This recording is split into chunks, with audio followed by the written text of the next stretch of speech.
Welcome. In today's video, we're exploring an exciting new update for the Messenger app that makes it easier than ever for you to view all the shared photos within your chats on PC. If you've ever wondered how to quickly access pictures that have been shared in your conversations, you're in the right place.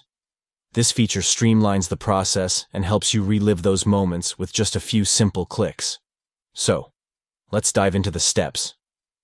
First, the very first thing you need to do is open the Messenger app on your PC. Whether you're using the desktop version or the web app, this will get you started. Next, it's time to find the chat you want to access. Look through your conversations and click on the specific chat where you want to see those shared photos. This is a straightforward step that allows you to pinpoint exactly which conversation you're interested in. Once you have that chat opened, look to the right-hand side where you'll see a menu. Here, you'll want to click on Media and Files. This option is a treasure trove of all the media shared in your conversation. Finally, choose Media from the drop-down options.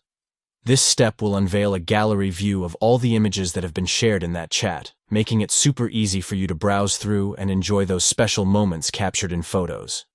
And there you have it. Now, you can effortlessly view all shared photos in your Messenger chats on PC with this new update. If you found this guide helpful, don't forget to hit that like button and subscribe for more tips on how to get the most out of your apps.